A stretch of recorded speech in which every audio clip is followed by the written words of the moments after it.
Phil Kogan's on vacation. He's away in the service for 2 weeks. And I have a guest here, a young gentleman who has listened to the show from the very first one, Harry, in June.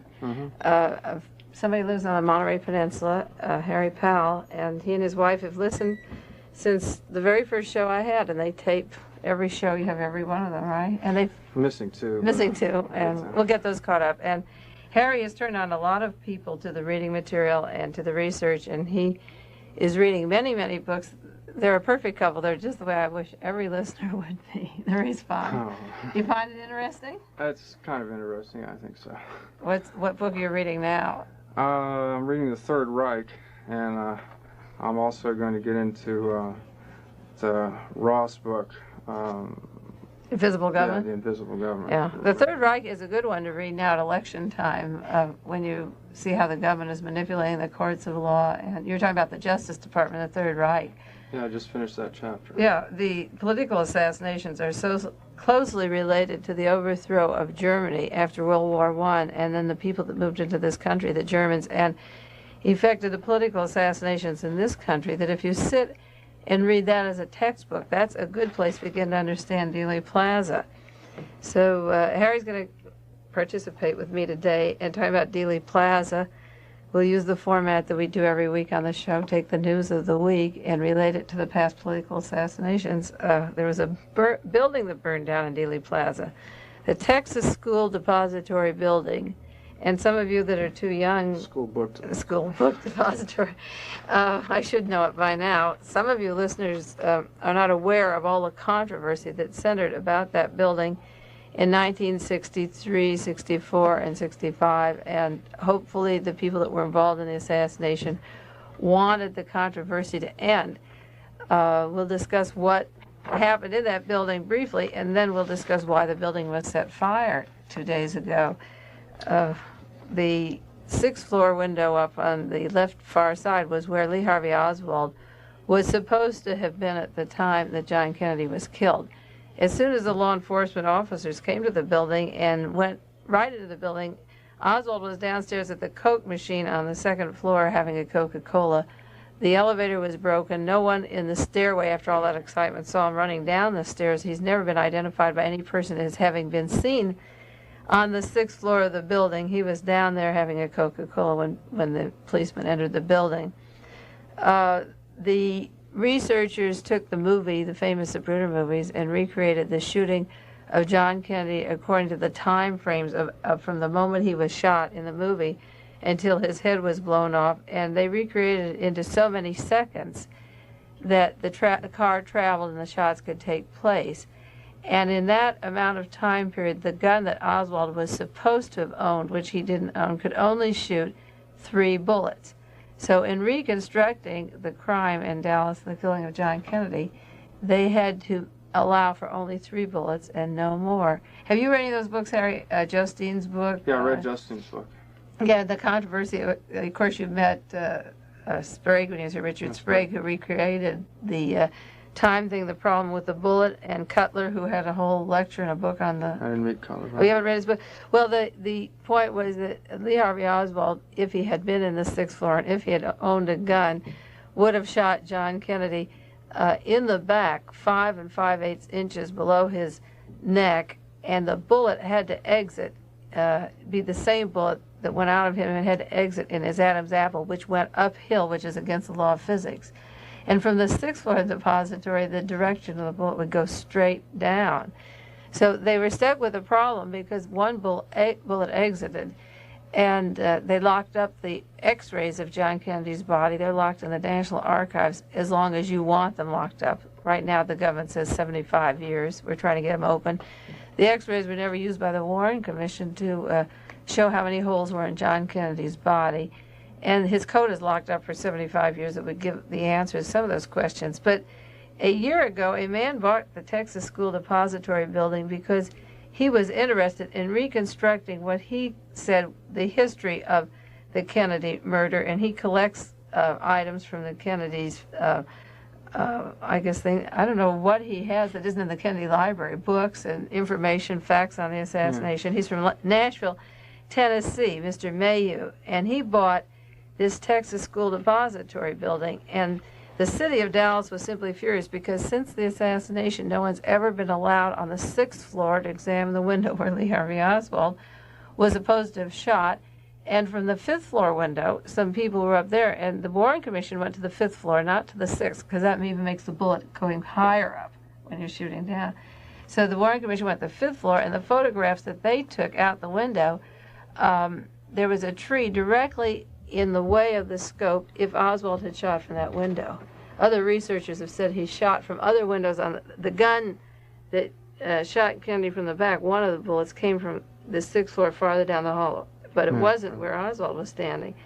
But the window has never been able to be used. No one has been allowed on the 6th floor since 1963. Yeah, the only tests run it were by the Warren Report. And they didn't go to the 6th floor. No, they didn't go to the 6th floor. And then CBS had a show, and Jim Garrison arrested Clay Shaw. Then CBS and NBC wanted to come in and show that the Oswald shooting was the accurate report and there was no conspiracy. So they again duplicated the shots with a gun that wasn't Oswald's at all, that didn't even, when the Warren Commission tried to duplicate it, they couldn't do, what the best marksmen in the country tried to do. They couldn't duplicate Oswald. And they didn't use the 6th floor. So they were left with the coat of John Kennedy, which is locked in the archives, and the x-rays of his body, which is locked in the archives. And I brought in a list of things that have been destroyed that we'll never see forever. But they were left with this school building, and this man bought it, and it belonged to an oilman by the name of Harold Bird. So in November '71, there was a big fuss in Dallas about buying this building, and a lot of people came up with offers to Mr. Mayhew because they realized that it would be possible to get access to that 6th floor. They didn't realize what this oil man was doing when he bought it. They thought he was one of them, I guess. So they sold it. So right away offers came, and they wanted to tear it down for a museum. That was one of the offers. Tear it down and build a great big museum, a Kennedy Museum. Mm-hmm. And then the Dallas people said, no, that would be a honky-tonk tourist trap. Well, they didn't want too many people at Dealey Plaza. They still have hundreds every day, 400 or 500 people come every single day and take pictures of that corner. I've seen it myself. I went there, couldn't get in the depository. So they said, well, let's do some other kind of a museum. And somebody wanted to make it a wax museum, turn it into a wax museum and have control of the building. And then there was another offer of $1 million to take the bricks away from the building. Just take the bricks out. Anything to keep that window from being available to duplicate the shots. Somebody wanted to buy the window also. They wanted to buy the window. Somebody said, let us just buy the window. What's that, for a horror museum? We're going to have a horror museum, they said. This is from the San Jose Mercury and from Newsweek, 1971, November. I'm reading an article here. We'll turn it into let us have the windowsill and the bricks from the building. We'll make a horror museum. And Mr. Mayhew said, no, I'm not going to do that. And we're not going to have a wax museum. We're not going to do that. And then they said, well, that building isn't safe. Just leave the front and tear out the whole back. And nobody could get up to it's ridiculous. So they said, let's tear out the whole thing. He said, no, he's not going to do that. That isn't what he had in mind. He said what he had in mind was to study the whole Kennedy assassination and see what happened. This is what he had in mind. Continuing. He wanted to make a continuous study. Mr. Mayhew came from Nashville, Tennessee, and said, I want to make a continuous study of what happened in the Kennedy assassination. Well, you can imagine how popular that was in Dallas, Texas. And so what he said, they were trying to take the building away from him in November. And Mr. Mayhew said, they'll take it over my dead body. I'll fight it with everything I have, and I'll take it all the way to Supreme Court. Well, since November, the Supreme Court is made up of Nixon's lawyers, so those avenues are erased anyway. People have such confidence in this system. Like McGovern said, if I don't get those votes, at the election, I'll take the Supreme Court. Well, luckily he got, the arrangement the way it should have been. But people have such confidence in the Supreme Court and the system that's oppressing them. It brings to mind the way Adolf Hitler used the system in the Third Reich. All the way through the 30s, he used the same Weimar Constitution in order to pass all his laws. And that was the very Constitution that he overthrew. So yeah, that was the Constitution he used to make his law is legal. Well, Inspection for Disarmament, that book by Melman, he tells how from the Supreme Court on down, all the courts of law had to be reversed and judges selected so the innocent look guilty and the guilty look innocent. So Mr. May was going to go to a court of law, but he doesn't have to bother because this week the building was just burned down, the 5th and 6th floor, and they left gasoline cans all around to let him know what happened. And the implication was that he was behind on a payment with a Dallas bank. Well, if he wanted to burn his building down and get the insurance for it because he was broke, first of all, he could have made a lot of money just selling the place over again, a big profit. He could have made $100,000 just selling the bricks from the 6th floor window. $350,000 because he paid $650 and he was offered $1 million. Yeah, well, if he just wanted to take the bricks off the building, $1 million. He wouldn't have lost his payment. And they left, if he was going to burn it for insurance reasons, he wouldn't have left the gasoline cans on the 5th floor. It was just a flagrant, we'll show you how we're doing it. It was similar to the Ku Klux Klan type of thing, just burned down. They just left the gasoline cans. Didn't bother the bottom because there's nothing downstairs the people had wanted. And they burned the 5th and 6th floor. They know they won't be caught, so they... And then the news coverage has a chance to get in their extra little dig. It begins this week. The UPI. Arsonists broke the book depository and spread gasoline over this floors and set fire to the 68-year-old structure where Lee Harvey Oswald waited to assassinate John Kennedy. They had to throw that in, his lair. Well, at least they said he waited. They didn't say he did it. Yeah. Well, the other article, the adjectives are very striking. The sick, young, self-styled Marxist sneaked up, waited, and fired. Yeah, they have to get the whole trip in for the generation who missed it. But that goes under destruction of evidence, and I put that in my filing cabinet in my head, and will write a book on the evidence destroyed in these murder cases to hide who did the assassination. But I say now, we keep asking to get the National Archives open to get the coat and the x-rays of John Kennedy. I don't even think it matters to get those things open. These people have been convicted and tried. That's just, when there's so much evidence that there was a conspiracy that you'd have to figure out the mathematical chances of all this stuff being destroyed even just by accident. But I just brought on a list, and I've mentioned a few of the things on the program before. The medical x-rays that were never used, and the coat of Kennedy's that's locked up, and the car interior that was removed. And that car was sent immediately after the assassination to Michigan and airlifted to Dearborn, and the interior ripped out.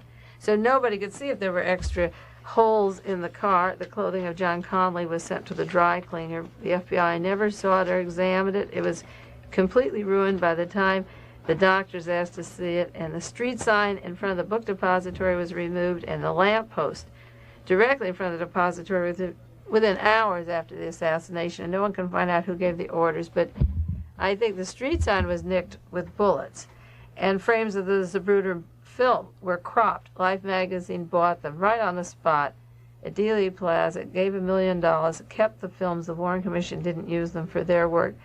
The notes taken in the Dallas Police Department the 48 hours that Oswald was alive were destroyed. First they said they didn't take them, and then I have witnesses saying they were there when notes were taken. Those were thrown away.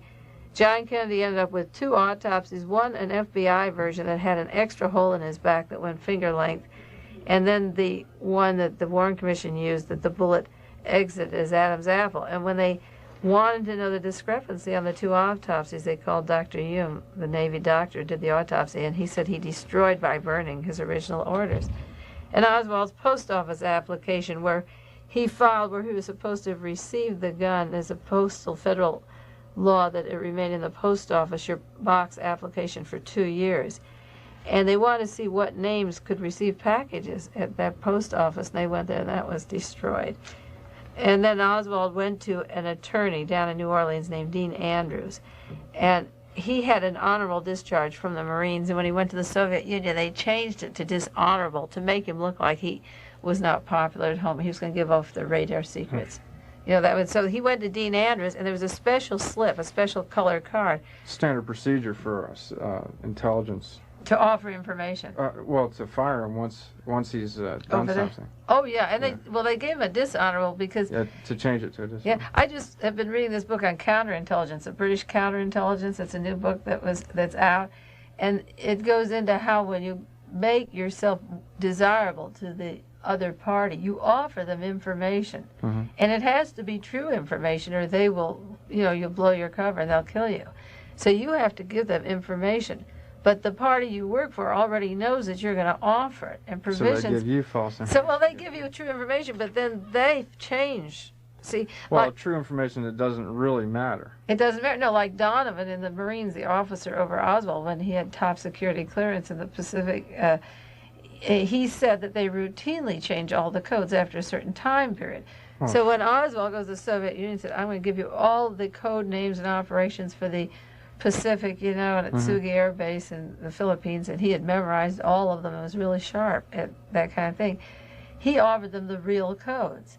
Then the United States could say, oh, he's not with us anymore. If he's going to give our codes, we have to change our codes. Well, that's standard, too. They always change their codes. Sure. Yeah. But in the interim, before they could get wind, Oswald could say, well, I'll give you the codes. And they could change them 1 month before they know they're going to change them here because then they're caught, That's no problem. No, so in this case, he went to Dean Andrews, an attorney in New Orleans, because this was in September of 1963. And after that assignment, Oswald was to go to Mexico, then Dallas, where he was to be a decoy.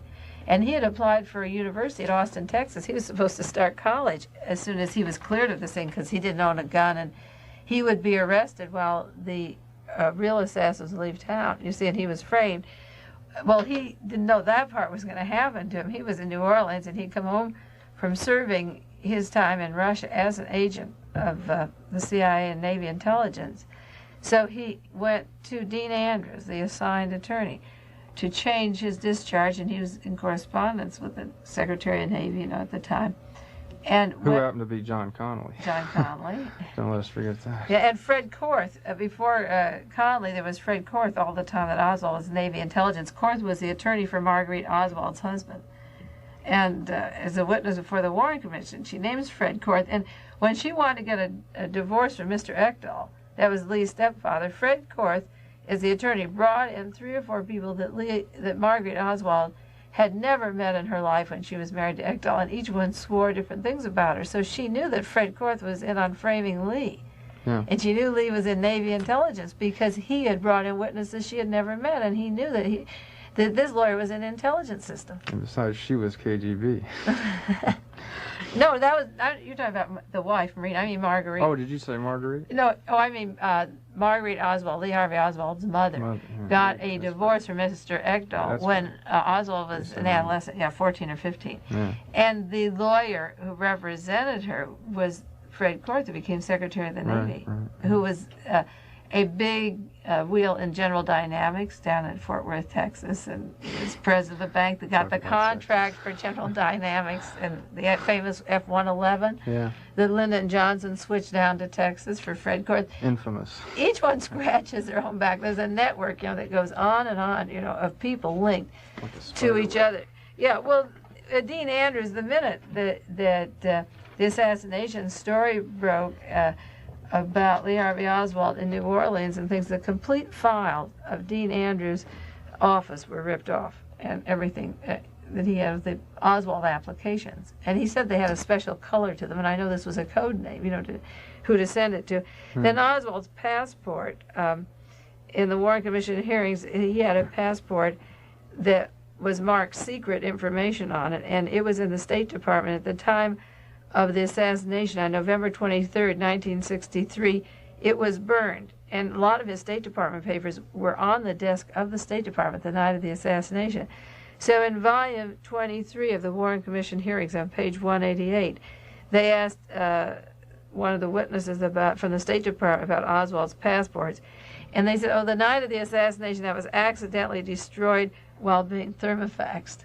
Well, that's just 11 instances of evidence destroyed. There's about 38 that we could go into, just like Jack Ruby. Remember a few weeks ago we talked about Jack Ruby's file from his office that was never opened, and it was just ripped off about a month ago, and it went down to Texas. It was ripped off by the moving company, and it never was opened, never seen by the Warren Commission. Now it's gone forever. And his possessions were auctioned off, weren't they? No, one thing, the gun was locked up. His wife tried to buy the gun.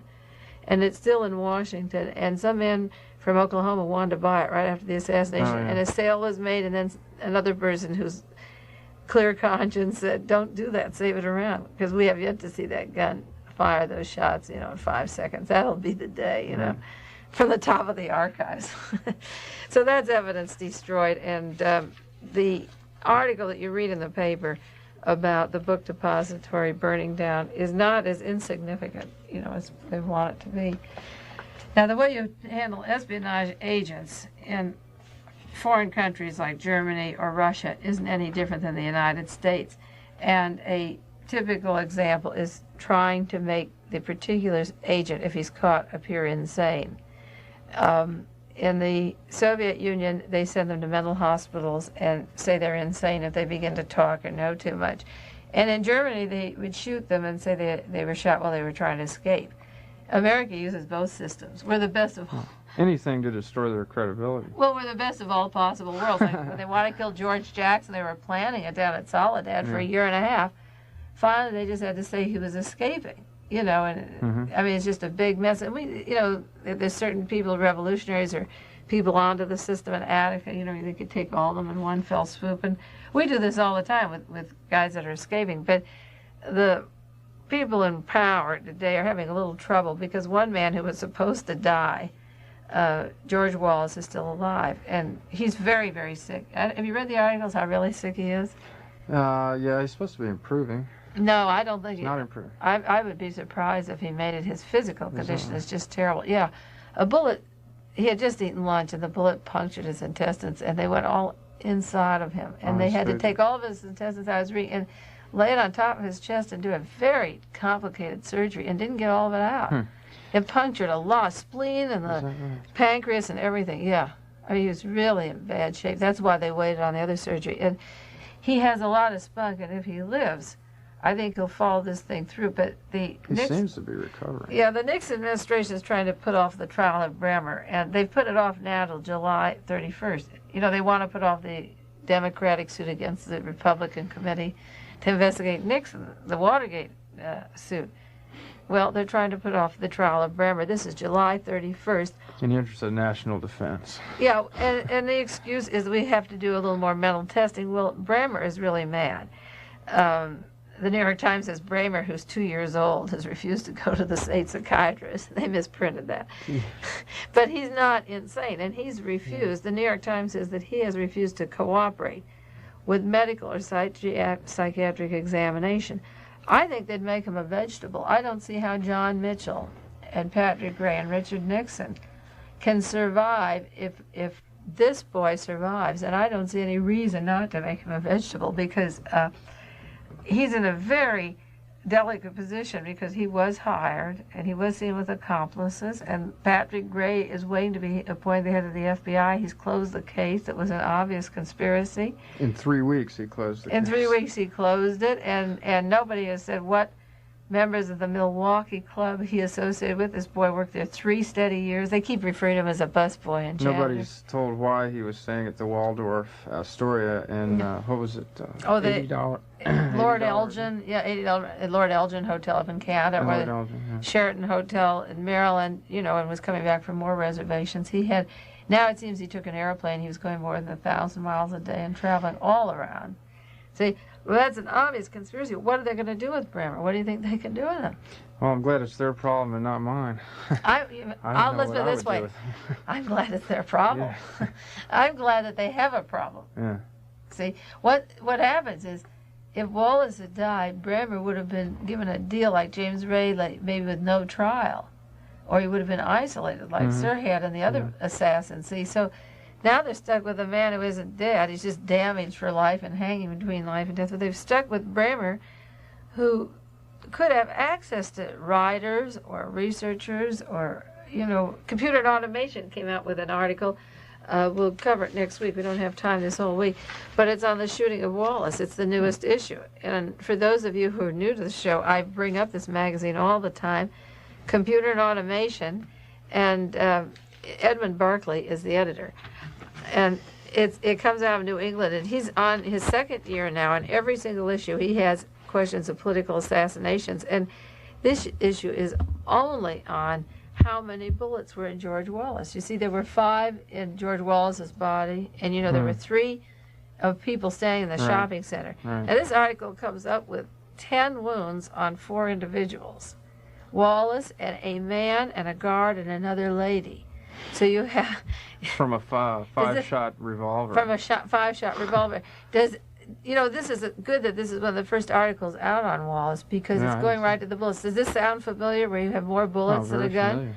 Yeah, with the Robert Kennedy shooting the ambassador, the LA Police Department has 10 bullets with an 8-bullet revolver, and Sirhan got off about 3 or 4. There was another question of destruction of evidence or terrorizing this week. Sirhan's brothers had a press conference and a TV show in LA, and they were talking about the fact that the truth should be told that their brother didn't kill Robert Kennedy, and they want the evidence brought out and the ballistics brought out. And so this week, Mary Sirhan had a fight and said that her sons tried to burn her house down, and she called the police. That first part of that, what you just said, was not in the papers that I read. No. No. The part about the news conference. The only thing that was in the paper was the fact that the mother was threatened by the 2 sons, and they didn't say why she was threatened or anything. Isn't that disgusting? Yeah, really. They do this all the time. They tell you that the house was going to be burned down. The mother's having trouble with the boys. I take 8 papers a day, and that I get in the news. But the question of the brothers having the news conference on TV or in L.A. came through the L.A. Times. And that wasn't in the papers. By taking 8 papers a day, it came through the L.A. Free Press. But I take the L.A. Free Press, the L.A. Star, and L.A. News Advocate. There's 3 underground papers, and they're carrying a lot of things. Yeah, they're really good. On Sirhan and on Lewis Tackwood and on all these cases, but you don't get it otherwise. And it's very important to take some of the underground papers and analyze what's happening. I got a note here. We'll take a station break, and I'll answer this postcard I got. I like to answer the mail. Someone handed me a note, and we'll take a break on... So from A. Bremer? All you have to do is say KLRB. This is the only break. This is KLRB, and I have a guest here today. Phil Kogan's on a vacation. KLRB Carmel. Carmel, California. This is California. KLRB Carmel, California. Got it. Okay, and Phil is on vacation, and I have a guest here, Harry Powell, a young gentleman who's been a listener to the show for a year, and I explained the first of the show, has read a lot of books on the subject, is becoming what the government, the establishment doesn't like. They call us assassination buffs. You've joined the classification of buffs. You've read 3 or more books, and you're knowledgeable on most of the political assassinations, pretty much, and that's pretty good. I just had a postcard. It says, troublemakers. Is it just a line to say every Saturday at 4, my 3 neighbors and my wife gather around and have coffee and listen to Mae Brussell keep up. Question, what is going to happen after the Republican convention? Is Nixon going to run? Let me tell you, if you listen to the show every week, I did one 2 weeks ago and 3 weeks ago at the Watergate after June when the Watergate Hotel was broken into in Washington, D.C. And that was where John and Martha Mitchell live. And the Republican committee broke into the Democratic headquarters. And I'm going to do a show next week on the Republican convention because we're warming up. And what I would like to see, this is Mae's fantasy. Mae's fantasy would be that Richard Nixon doesn't run at all, that he's tried for murder of Robert Kennedy, and that Agnew be investigated for his connections to the secret clandestine government that is the hidden government that I talk about every week. For those of you that follow the show seriously every week, I've said there's 2 governments in the United States and the elections are a mockery, and that there is no such thing as a 2-party system, and that if these political assassinations aren't discussed in the open, very soon McGovern doesn't stand a chance to live. I don't think he does. There's enough evil people ready to kill him to cancel elections. And we're working against time now. We have till November. And I'm going down to L.A. in a week and a half and have a press conference. Mark Lane will be there. He's one of the first people to do research on the political assassination. He wrote Rush to Judgment. And Lewis Tackwood, the agent that I've talked about, who talked about the plans to overthrow the government that the hidden government have been arranging for several years, Tackwood has a book coming out called The Glass House Tapes, and I just finished a chapter for that book. And my articles will be out in August, how Richard Nixon came to power and the Watergate affair. And hopefully, it depends how much of a news blackout there is or the response to this kind of information. There shouldn't even be elections until we go to the Los Angeles Police Department and count those bullets and look at the gun and find out if the man who ran against Richard Nixon in 1964 was killed, so that Nixon wouldn't have any competition. Because Humpty Dumpty is he's the little puppet that sits on Nixon's knee. If Humphrey had won by a fluke, there wouldn't have been any difference in the White House. Little Humpty Dumpty would be sitting there. He's just right out of the Central Intelligence Agency, and he's their perfect little puppet, and he's a little milquetoast. That wasn't an election in '68. And this is no election this time because everyone's going to be caught off guard by surprise.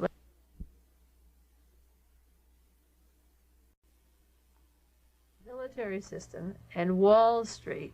The president of Wall Street just resigned to work for Lockheed, a bankrupt organization. That means the war is going to go on. It's going to be good for Wall Street. Because I can't see how they're going to let the McGovern be elected. No. By popular vote, like Kennedy. No, I have some friends here today in the room with me. Harry's from the South, from Texas. Another friend here from Oklahoma, and her daddy's a cattleman there. And there's just no way that these men are, and my own family in Los Angeles. Well, I don't know how they feel about this thing now, but I'm not going to speak for them. But I know that there are forces in this country, in the aerospace, in the whole space shuttle system, in the Vietnamese, in Asia. Our budget went up just for a cost overrun of 77 weapon systems. It was $28 billion this week. $28 billion. Oh, what was that you were telling me? In a cost overrun. The other day about the daily cost of the war? Yeah, it's $100 million. $100 million a day. $100 million a day. In the time that we're spending here, in this 1 hour. Wow.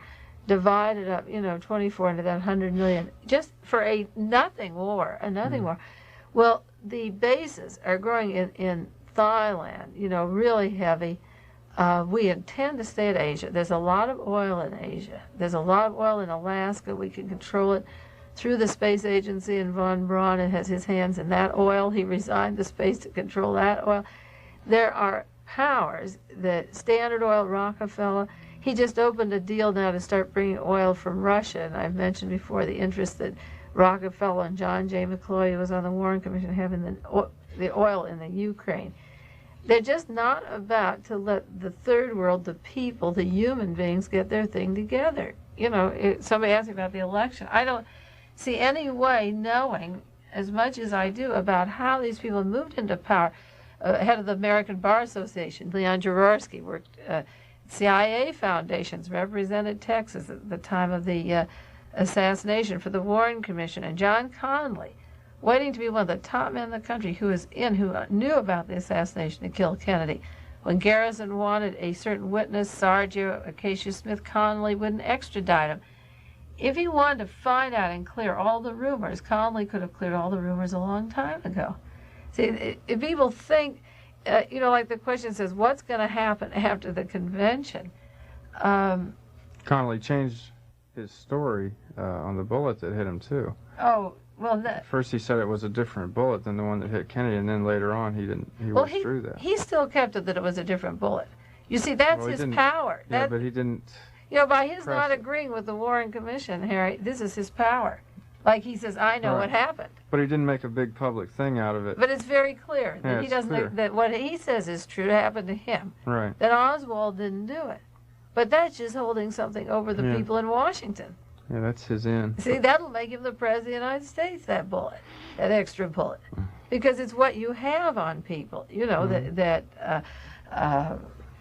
There's a lot of blackmail all the way up, and Connally was the state of Texas was controlled, and Connally could handle that. Let's jump. We're talking about conspiracies here. We're on to Bremer and his mental condition, and also there was another thing about Martha Mitchell. Bremer says, "Don't play around with my brain. I'm not mentally sick." And Martha Mitchell had another quick telephone conversation, and she says, "I'm not mentally sick." And she said, "Be sure I'm all right, and I have a lot to tell." And she's not going to accept that story either, that she's mentally loony. Let's jump right now, for the second half hour, to the conspiracy in California, because that's a long subject, really deserves a whole show. We have Yeah, 20 minutes so. left. This, I talk every week about conspiracies to kill the President of the United States and people like Martin Luther King. But there are conspiracies in the state that are linked to the national conspiracies, like Louis Tackwood names people in the state that are linked to the national conspiracies. And a newspaper called the San Francisco Bay Guardian. Now, this newspaper in San Francisco, I'll give you the address. I think people should send for it. It's 1070 Bryant Street in San Francisco, 94013. I'm giving you the address because I can't possibly cover this in the 20 minutes. I'll just give you the gist of this article. San Francisco Bay Guardian, and it's the story of the Soledad frame-up. And it's the story about a psychiatrist who lived in Monterey named Frank Rundle, who was the only psychiatrist out at Soledad. Don't you think they should have had one a long time ago? It's amazing that he was the chief psychiatrist. I know they should have had with one. all those problems. Yeah. Well, this newspaper has a list of the climate. It has an article of what was happening at Soledad when a particular prisoner came in there as a prisoner. And his name is Tony Pewitt. He was sent to Soledad. And he was a fairly good prisoner. He was in on a stolen car problem. He was considered not violent, and he worked with psychiatrist Rundle at Soledad. And several guards were killed at Soledad in the time that Tony was in that prison. And they wanted the prison system out of Evelyn Younger's office, the Attorney General of California, and the California Corrections System, and the District Attorney Curtis in Monterey County. We talk about him all the time. They wanted to frame Rundle as being a radical and get Faye Stender, who they called a radical. She's a lawyer who represents the underdog. She lives in San Francisco. And Rundle complained about the conditions in Soledad, and he spoke up at the trial, the first hearings of Hugo Pinnell that we've talked about on this show. And he said, Pinnell lives in a dark, dirty, miserable cell with garbage all around. And he testified he had neurological disorders. He couldn't be treated there. It was a filthy, dirty place. So Rundle was trying to get some changes. He said they were treating these people like animals. And the prison system then said, well, we'll frame him for the conspiracy to murder a couple of guards. We'll get him in on that conspiracy. We'll take care of Rundle, as well as the other prisoners. Yeah. Do you want to make a few points on that? You read the article. What do you think? The gist of the article, I'm giving you the address, and we'll talk about a few isolated points. The gist was that a prisoner was offered 3 years parole if he would go to Rundle's home, and they wired him up with all kind of sound, and the prison authorities sat in a car outside, and he was coached with what to say to try to get Rundle in on the conspiracy so they could charge him with conspiracy to murder too. Right. Well, it just shows that the California conspiracy, the purpose of it is to get the radical troublemakers out of the system. Yeah, well, by definition, a radical is a guy who sees a man sleeping with garbage. Oh, sure. Well, and these aren't even communists. I trust everybody knows what I mean when I say radical, tongue-in-cheek. And they threaten people with longer prison terms in order to force them to capitulate. Pewitt was threatened. Well, actually, he was told he would be given parole, and then they said they would not give him his parole and make him stay in jail 3 years extra. If he didn't frame If he didn't frame Rundle. Now, Rundle happened to be a very good friend of Pewitt's. In fact, as Mae said, Pewitt was his assistant.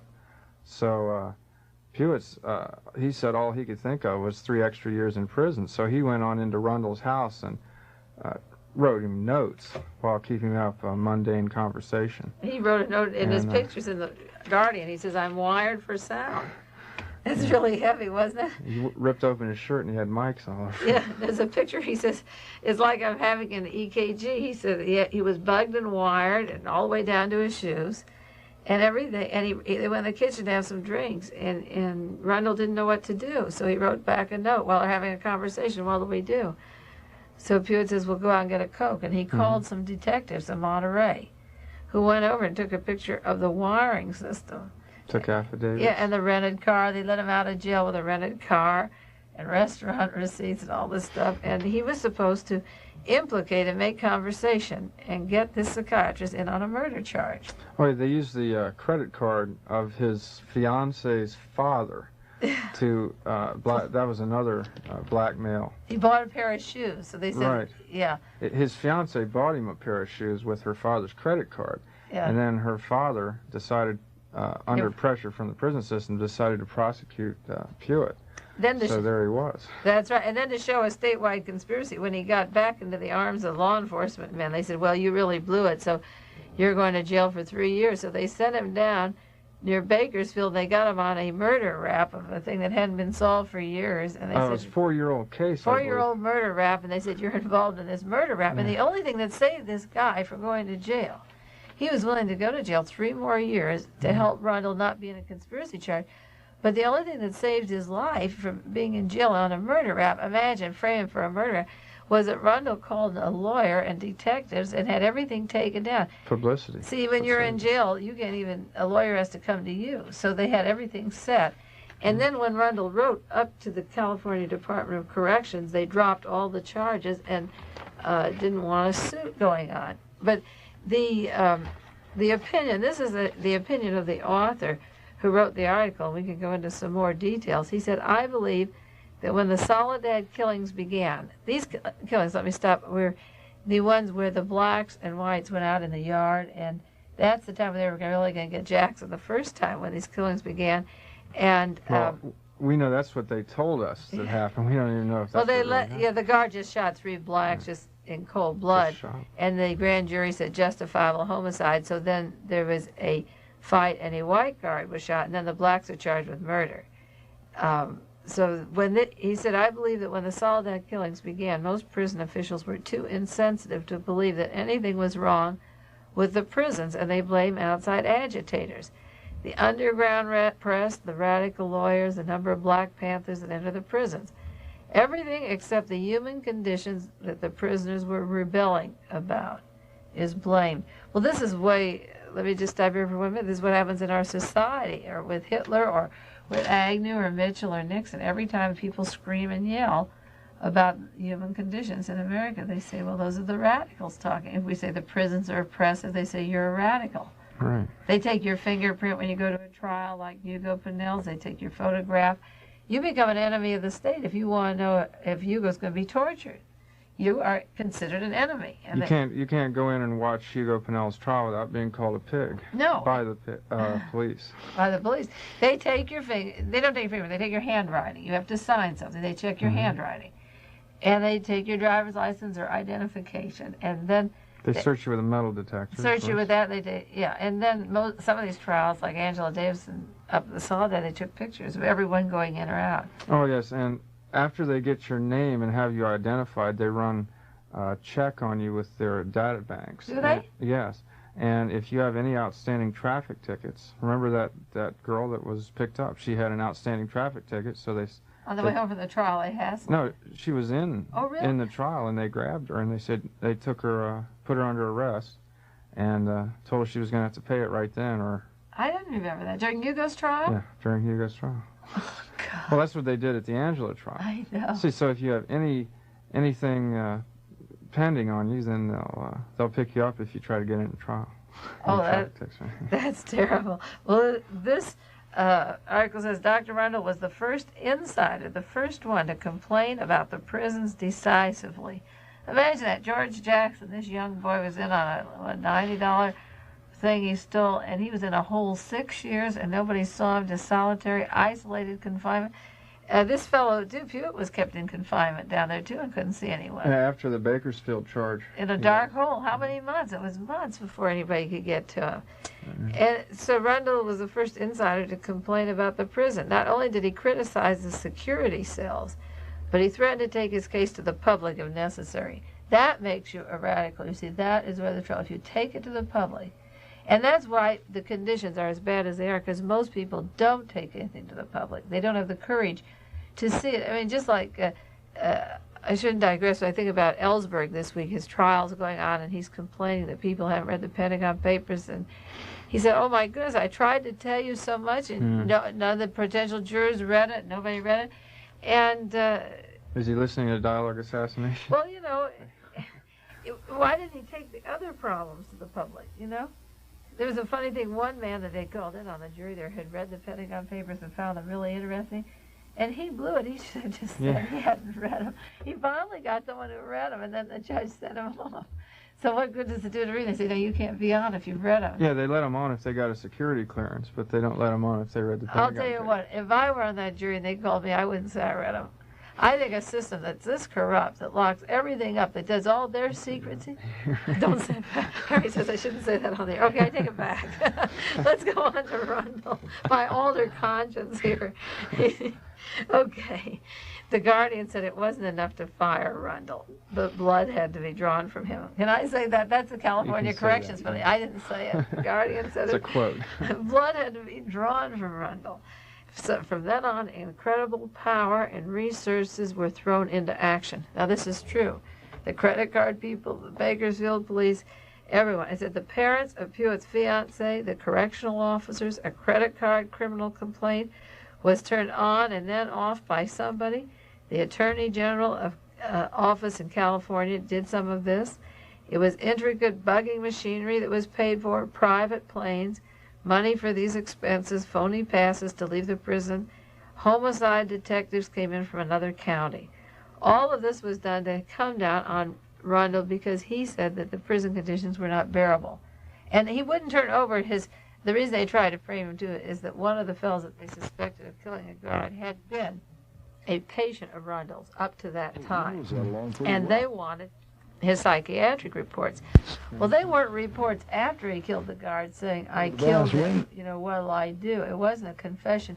But even then, it was, what he had there was a discussion of headaches and problems before he was accused of killing a guard. It didn't prove they were confidential, and he wouldn't turn them over. So they took them from him and fired him. And he said, no, if I turn over what the prisoner says to me, then no one will have my confidence in this prison. No one will ever trust another psychiatrist. That's right. I mean, he's the only friend they had inside there. Can you imagine how lonely it is inside those walls? So now we'll just the prisoners won't have to worry now because the psychiatrist will be court appointed. So there's no psychiatrist. Well, or no psychiatrist at all. Yeah. What they get is a Marine sergeant who retired, and he's taking over the prison. There's a lot of retired. Helping with their problems. Yeah, there's retired military that come in and take over. Now, as far as the election goes, another answer I did want to bring up because last week I didn't do it. Was McGovern's acceptance speech, because a lot of people have always asked me about the elections. Who's going to win? Who should we vote for? And now the chances are narrowed down to McGovern and Nixon. And can McGovern live? That's the question. But so far, he's being very honest. His background seems good. I am certainly going to encourage everyone every week to register and vote and get behind him. It seems to me that George McGovern, the more success that he gets, the more success that he has, the more he gets his foot in the door, he begins to tell us a little more of what he knows about the government. Because in this acceptance speech was by far the most he has said about this Nixon administration, about the secrecy, the killing, how it's based on death instead of life, etc. Well, I was very impressed with the acceptance speech because I felt that he brought up many points that I'm going to have in the article, How Richard Nixon Came to Power. And one of the important things, he talks about the problems of the last 30 years, and it's been just since 1942 that this country changed its whole atmosphere. It was never one of great equality, and we always had a bunch of rednecks. Even before 42, we had a bunch of people worrying about blacks, and there was oppression and lack of equal opportunity. But it was a haphazard kind of a racism, a latent jealousy of minorities, a misunderstanding. It wasn't a systematic ripoff that we got after we incorporated the losers from World War II, the Nazis. That didn't give us war babies much of a chance. No, not at all. The war babies had no chance at all because at the time you were all being born, it was already gone. They were all making deals with Reinhard Gehlen and Nazi intelligence to keep the war going, and the Red War, the scare going, and the hot and cold war. And And I think that the real problems of our country began in 1942. Project Paperclip is that book I always refer to, the importation of the Nazis, incorporating them into the American system and setting up their headquarters here down Jamaica, and putting them into defense industries, and they're into the law system here, they're into the press, they're into the social scientists. I was just reading an article in the New York Times about this particular Nazi who went to Texas to the prisoner of war school, and he was given books and worked on rocket systems, and he runs a foundation in Germany that works in social science, psychiatry, mental health, and every facet of our life, law and everything. Which school was that? Prisoner of War? No, he went to he was a prisoner of war during World War II, and he was caught in a submarine. And he was saying to Texas, did you know there's a big school there for prisoners of war in Texas of German Nazis? Where? I'll look up the name of the city. You're from Texas. It's right in. Not from. I live there. I'm not from there. Harry, it's right next door to your house. You know it. I didn't even know that. Go home with all this in mind, and you'll look it over differently. They were this group of prisoner of war went right from Nazi Germany to Texas. Well, do the people in Monterey know that the biggest spy school on the West Coast is right here? They don't know that either. We talked about that once on a show about the Nazis right out there with their little swastikas on the desk and their little plane. Well, Messerschmitt. In his acceptance speech, McGovern speaks about the last 40 years. And then he also said, Nixon said 10 years ago, you won't have me to kick around. And he said, if we all get together, we'll redeem that pledge this time. But he spoke, this is McGovern's speech, he said, we stand today not as a collection of backroom strategists or special interests, but a direct reflection of the public will. See? And let the opponent stand for the status quo, and we'll refresh the American spirit. And let the opposition collect their $10 million in secret money from the privileged. And let 1 million ordinary Americans contribute $25 each to win the campaign, and we'll have a McGovern Club of 1 million members. So he could have 1 million members for $25 each. I'm sending $25 and registering. I wasn't a registered Democrat because I was not. If Humphrey got it or George Jackson or Muscat wouldn't even bother to vote. I even now I still wonder if I don't think I'll be in this country in November. But if you want to vote for somebody, you vote for McGovern if he's alive. Otherwise, I can't see a way out yet of this quagmire of people.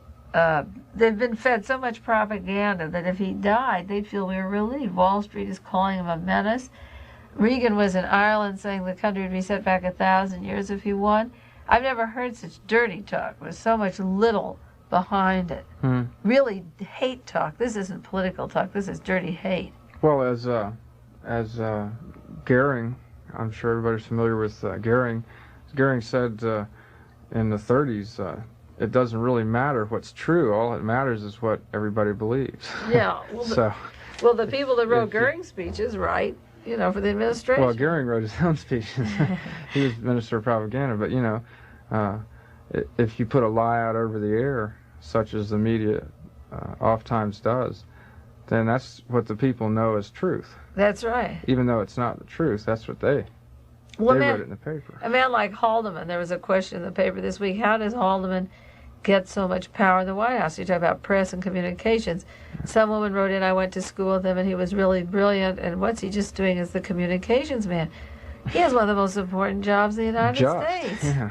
I mean, he's the one that says, we won't have news conferences because you ask silly and stupid questions. He has evaluated the newsman in this country is not even being worthy to talk to. Because he doesn't want the questions asked, he turns it around. Your questions aren't even worth seeing you about. This is a very dangerous administration, and people don't realize. I've been spending the last week cleaning up my cross-filing system, getting a lot of articles in order, and there's about 1,800 subjects I'm cross-filing, and they all pertain to the political assassinations, and one of them is the news media and how the news is perverted and the truths are never told. And so that if Nixon is afraid to answer a question on any sensitive subject, he just says, well, you're too stupid, you asked the wrong questions. Well, for instance, get back to Martha, how the news media has misrepresented her. Jack Anderson came out with a column talking about how she was irresponsible with her children, and Let their teeth rot his let their son's teeth. And Life magazine did a spread of Was that disgusting? of Martha Mitchell. There was a smiling. woman who was supposed to be the hostess at the Republican convention. She was the most wanted woman at the Republican parties for fundraising outside of Spiro Agnew. Little sweetheart. Taft Shriver, the head of Music Corporation of America, had a party for her and Mrs. Nixon. I mean, they socialized. They were close friends. There was no problems. They loved her big mouth, you know. And then when they found out that she had seen a crime at the Watergate Hotel, then Life magazine came in and had her dancing on the lawn like an idiot, you know, everything but drilling from the mouth, like she was just really freaked out. If you get a chance, go check out that Life magazine. I think it was a week or two ago that came out there. Yeah. Full-page spread of Martha Mitchell. In a yellow dress, making really silly grins and looking stupid, you know. And Just completely destroyed her credibility. yeah. Because who would believe that? Who Well, would believe a woman like that? McGovern said, America, the time has come for truth. There's a time for everything and a time for truth and not falsehood. And truth is a habit of integrity, not a strategy of politics. I think a lot of the things he said in his acceptance speech are excellent, and I've tried to live by them. I think truth is a matter of habit of integrity. You can't find certain truths, and if Ellsberg is having trouble raising money for his defense, and the liberals aren't behind him, and nobody trusts him, it is a matter of integrity. When he saw the Pentagon Papers, he also knew, or had to know, what happened to John Kennedy. Because, as I've said before on the show, the Pentagon Papers, one hunk of it ends with Diem being killed, and the very next one, like 52 and 53, they're consecutive, has Kennedy dead. After Diem's conversation with Henry Cabot Lodge, we And have the war Lyndon was Johnson. Escalated the next day. Well, November the 24th, we have the escalation with Lyndon Johnson. Of course. So you have truth is a habit of integrity, and when people don't have that habit, if they're selective in their truths, they're not even going to support Ellsberg when he comes along. Yeah. See? Well, Harry, it looks like it's time to wind up. Thanks a lot for coming and helping me out doing Dialogue Conspiracy. You like to do it? Oh, yeah, I think so. Yeah, well, we talk on the phone, Harry and Beverly. I have a lot of friends that keep up with all the latest news, so he thought he'd share the program with me today, and thanks a lot for coming. You're welcome. Okay.